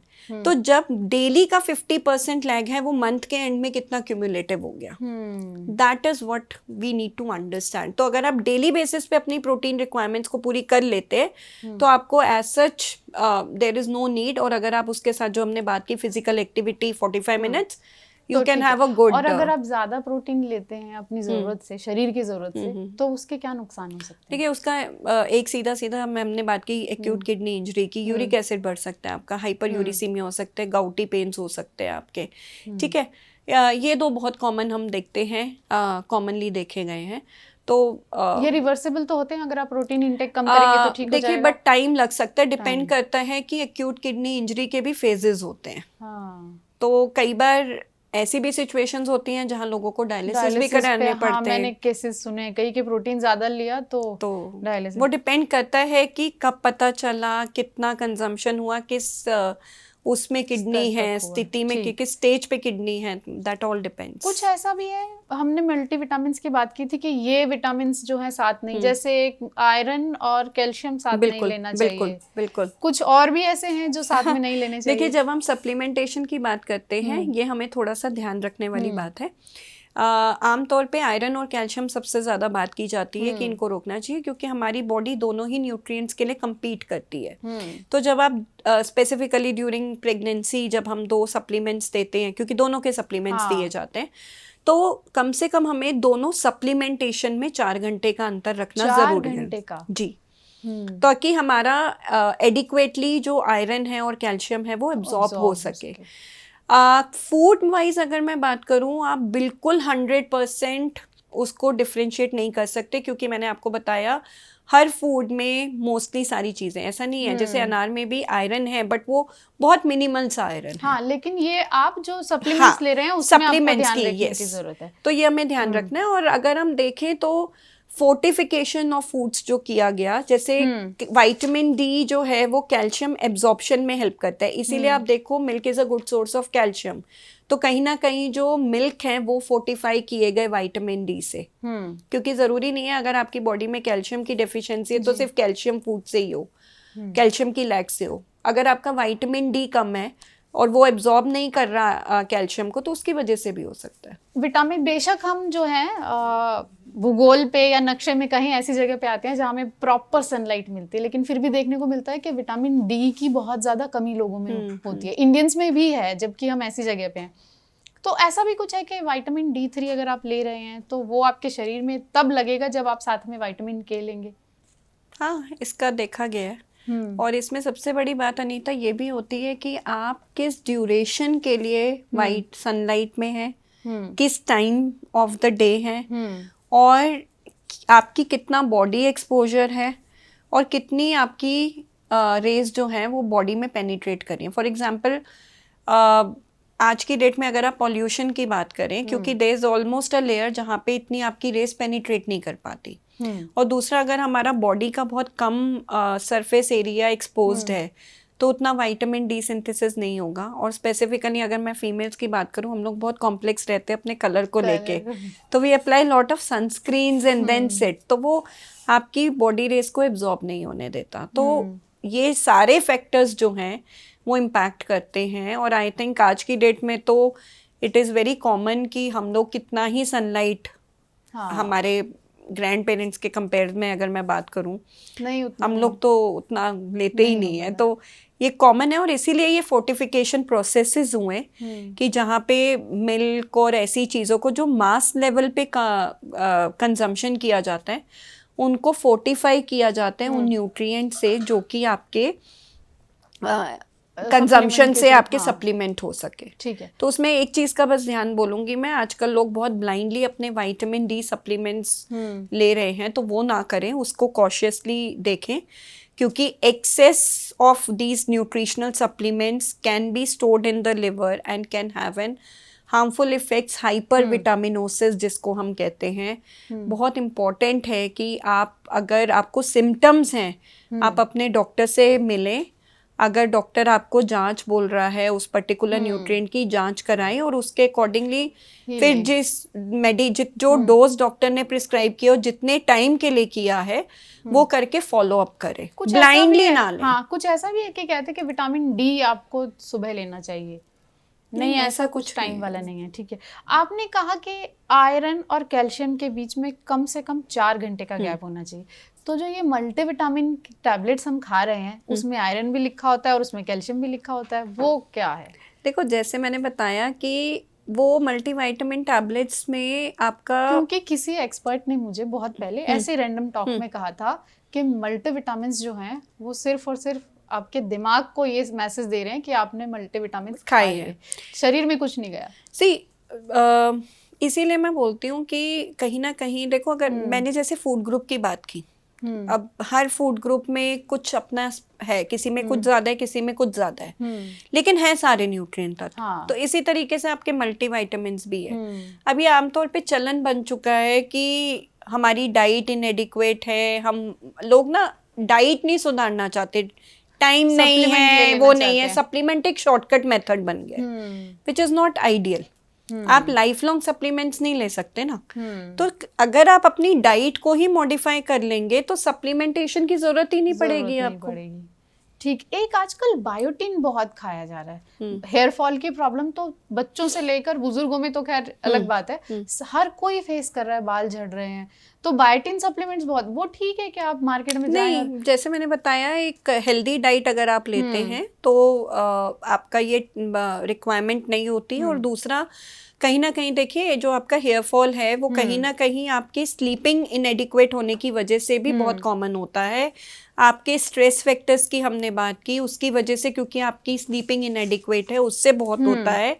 अगर आप वजन में ज़्यादा है, जो स्लीप एपनियास की प्रॉब्लम होती है क्योंकि एडिक्वेट स्लीप नहीं मिलती, उसकी वजह से भी आपके हो सकते हैं। और दूसरा, वाटर जो अलग अलग जगह का, जैसे आमतौर पे बोला जाता है खारा पानी है, ये है, पानी सूट तो पानी सूट नहीं कर रहा, तो उसका भी फर्क, क्योंकि देखो केमिकल्स और ये सब आज की डेट में अगर आप बात करो तो ऑलमोस्ट वो प्योरिटी की आप बात करो तो वो नहीं वो लगती। तो ये सारे फैक्टर्स हैं उस चीज के। तो अगर मैं इससे बोलूं कि बायोटिन खाने से आपकी ये चीजें हो जाएंगी, तो नहीं होगी। और आप कब तक बायोटिन के सप्लीमेंट्स खाएंगे? तो कहीं ना कहीं आपको अपना लाइफस्टाइल बदलना होगा। हेल्दी डाइट, स्ट्रेस मैनेजमेंट और फिजिकल एक्टिविटी, आप बार-बार इस पे एम्फेसाइज करना है। कह रही है। एक है कि एंटी कैंसरस डाइट की भी बहुत बात की जाती है कि आप ऐसा क्या खाएं कि आप जो है कैंसर के खतरे को कम कर सके। देखिए, अगेन इसमें कंसेप्ट वही माइंडफुल ईटिंग और एक हेल्दी डाइट, तभी शायद ये रिकमेंडेशंस चेंज हुई। जो पहले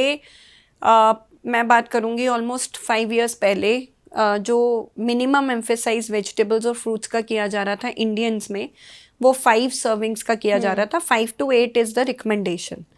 तो मिनिमम पहले 5 पे हमने स्पेसिफिकली फोकस किया, और अब हमने सारी चीज़ों को ध्यान में रखते हुए उसको 8 पे फोकस करना शुरू किया कि जब हम 5 लेंगे तो हम इजीली 8 तक पहुंच सकते हैं। तो अगेन कैंसरस का, जैसे मैंने स्टार्टिंग में बताया, वेट एक one of the major reasons देखा गया है, कई तरीके के कैंसर्स भी उससे देखे गए हैं। उसके साथ साथ स्ट्रेस और जितना ये केमिकल्स और ये प्रोसेस्ड फूड्स हैं, क्योंकि इनमें सिर्फ और सिर्फ आपका न्यूट्रिएंट्स आर नॉट देयर। तो अगर मैं एक एंटी कैंसरस डाइट की बात करूं, स्पेसिफिकली आपकी वही है एक माइंडफुल ईटिंग, एक हेल्दी डाइट। बात करते हैं ना कि हेल्दी एंटी कैंसरस होती है। देखिए, बट अगर मैं बात करूं, it's a very good anti microbial properties, anti bacterial properties, और बहुत ही अच्छी तरीके से हमारी बॉडी में एंटी माइक्रोबियल का काम करता है, इम्यूनिटी बिल्डअप करता है। लेकिन ऐसा नहीं है कि सिर्फ आप एक हल्दी का कंजम्पशन करो। Curcumin is found to be very good, but again if over used it can have its own side effects. So एक जो ये मिथ है कि हम कर्क्यूमिन टैबलेट्स एडिशनली खा लेंगे वो हो जाएगा, तो आई डोंट थिंक। एक बायो एक्टिव कंपाउंड एक लिमिट में अगर हम ले तो उतने में आपने भी न्यूज़ सुनी होगी, जो फॉर्मर क्रिकेटर हैं सिद्धू, उन्होंने अपनी वाइफ के 4th स्टेज कैंसर को वो कह रहे थे कि मैंने ठीक कर लिया है सिर्फ डाइट ठीक करके खान पान को, लाइफस्टाइल को, तो ये पॉसिबल है? मतलब हर ही कोई चाहेगा कि क्यों ही वो सर्जरी के लिए जाए या रेडिएशन के लिए देखिए, इसमें डाइट इम्पोर्टेंट है, मैं ये नहीं बोलूँगी नहीं है, लेकिन डाइट के साथ साथ मेडिकल ट्रीटमेंट भी इम्पोर्टेंट है। तो दोनों का राइट कॉम्बिनेशन होना और एक हेल्दी लाइफस्टाइल होना is very important. Very important. Diet healthy शुरू से है तो obviously risk for cancers can be decreased, या स्टार्टिंग में पकड़ लिया आप इम्प्रोवाइज कर सकते हो, बट प्योरली विदाउट मतलब I don't think medical treatment is equally important in that part, ठीक, जो उसकी कॉम्प्लिकेशंस को रोक सकता है, बाकी चीजों को बिल्डअप कर सकता है। फूड्स हैं। एक बहुत इंपॉर्टेंट सवाल, ये थोड़ा जल्दबाजी में हो रहा है अब, कि जब आप कोई चीज खरीद रहे हैं खाने की, उसके पीछे पैकेट को पलट के सब पढ़ते हैं क्या है क्या है क्या है, तो कौन सी ऐसी चीजें या इंग्रेडिएंट हैं जिस पे आपको ऐसे सर्कल लगाना चाहिए कि अगर ये किसी भी पैकेट के पीछे लिखा है 1, 2 या 3 चीजें, तो आपको उसे नहीं देखिए, सबसे पहले तो आपको ये देखना है कि उसमें शुगर और फैट कंटेंट कितना है। ये बहुत कॉमन है, क्योंकि जितना भी पैक्ड फूड होता है शेल्फ लाइफ बढ़ाने के लिए प्रिजर्वेटिव्स के तौर पे बहुत सॉल्ट का कॉमनली यूज होता है, जो मैंने आपको बताया कि इसलिए सॉल्ट रिकमेंडेशंस भी कम की गई, प्रोसेस्ड फूड को भी रोका गया। इसमें एक बहुत ही ज्यादा महत्वपूर्ण चीज देखने वाली ये है अनीता कि उसका पोर्शन सर्व क्या है। फॉर एग्जाम्पल, अगर लिखा जा रहा है कि इसमें कैलोरीज बहुत कम है, तो how much percentage of total calories is coming from sugar, तो वो परसेंटेज अगर आप 1 लीटर का जूस का देखें और 200 ml के जूस का टेट्रा पैक देखेंगे, there is a big difference, because उसका सर्विंग साइज अलग है। तो सर्विंग साइज भी देखना बहुत इंपॉर्टेंट हो जाता है कि आप कितना कंज्यूम कर रहे हैं, उसमें कितना परसेंट आ रहा है। तो जितना लो से लो आपके शुगर्स और जितना लो से लो आपके फैट्स हों, उतना बेहतर है। और दूसरा, आपको मेन देखना है की इंग्रेडिएंट्स में स्मॉलेस्ट से स्मॉलेस्ट इंग्रेडिएंट्स, बिकॉज ये उन केसेस में बहुत इंपॉर्टेंट हो जाता है जो स्पेसिफिक एलर्जीज, जैसे हम ग्लूटेन की बात कर रहे थे, ग्लूटेन एलर्जिक की बात कर रहे थे। कई बार कुछ ऐसी हिडन टर्म्स होती हैं जैसे इमल्सिफायर्स या ऐसी कोई स्पेसिफिक टर्म्स यूज होती हैं जहाँ पे उनका सोर्स मेंशन नहीं है। तो वो उसमें अगर सोर्स मेंशन नहीं है तो उन इमल्सिफायर्स में हिडन ग्लूटेन हो सकता है। हाँ, जैसे कुछ या नंबरिंग मेंशन होती है कई बार। बिल्कुल। तो ये भी इम्पोर्टेंट है। और दूसरा, एक कॉमन जो फूड लेबलिंग में हमारे यहाँ हुआ कि F+ का मार्क किया जाता है। अगर आप देखो ISO मार्क, शेल्फ लाइफ, ये तो हम सब देखते ही हैं, but F+ means it is fortified. तो F+ जो जैसे हमने बात की, न्यूट्रिएंट्स, कॉमन न्यूट्रिएंट्स जो डेफिशिएंट हैं उनके उसमें देखना, अगर ये विटामिन D और आपका आयरन या इन चीज़ों से फोर्टिफाइड है, then it becomes better to consume as compared to non-fortified ones. शुक्रिया दीप्ति। Thank you. तो ये थी मेरे साथ दीप्ति खतूजा, जिन्होंने आपकी डाइट से जुड़े हर सवाल का जवाब दिया। ऐसे ही और इन्फॉर्मेटिव वीडियोस के साथ मैं अनीता शर्मा जल्दी आपसे फिर मिलूंगी। तब तक अपना ख्याल रखें, हंसते मुस्कुराते रहें और NETV इंडिया देखते रहें।